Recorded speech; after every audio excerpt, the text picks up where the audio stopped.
So I spent 15 years being a public defender once I got out of law school. And yes, I heard guilty a lot and heard not guilty some. And so I figured in public defense, the worst part of hearing guilty is somewhat, I have to admit, and I think all my fellow public defenders would admit, is the guilt you feel. And it's, did I do enough?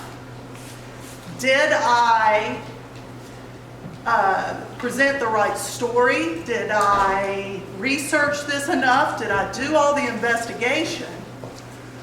And my daughter even asked me, and she's 12 years old, and she's in civics class, and she asked me what I call the bar stool question.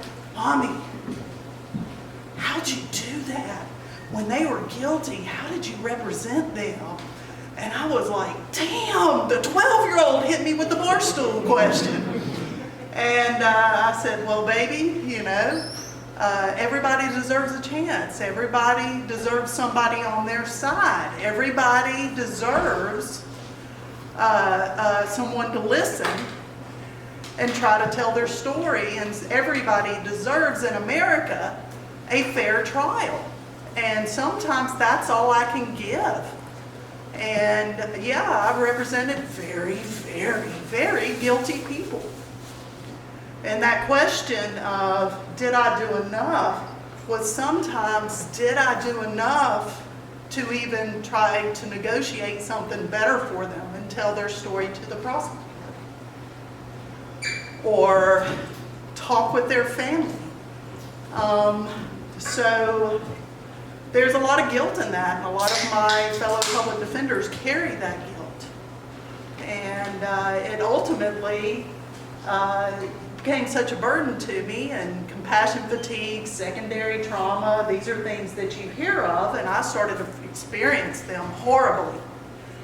And when I was younger, I, much like George, went through a period of partaking in many, many substances and had given it all up, and I didn't want to find my life going back there.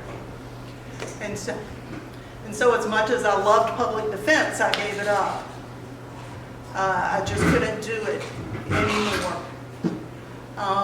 And so if you ever hear anyone in defense, or if you ever hear any fellow public defenders, don't ask them why you do that job. They know why they do it. All those reasons I listed, they do that for everybody. Ask them, what do you need? What will fill your soul? What will make life better? And one of the best days I ever had in public defense, when I first started out, I rode a country circuit. We had night court. Believe it or not, it existed, and I had a court in a one-room schoolhouse out in Union Point, Georgia, and we had it Monday nights. And I showed up, and there was no air, all the doors were open, and so I was up there, and I was defending a DUI. And I'm into my story, just like I am much up here, and all of a sudden I start feeling something on my leg, and I'm doing this. What in the world is that? But I'm into it. I'm defending my guy, you know, and talking to the judge, and feel it again. And I look down, and there's this little cat that wandered in the court and was rubbing up against my leg. And I wasn't giving up. I bent down, picked up the cat. I hear giggling in the back, and I'm just talking to the judge. Now, judge, listen, you know, there's junk science and DUI, there's blah, blah, and then giving it all. And so that night, I got a gift from public defense. I got this sweet little mitten cat that had opposable thumbs, and I named it Dewey, D-U-I. So out of all, I received many, many gifts from the career that I had in public defense, but I'll forever remember Dewey. Thank y'all.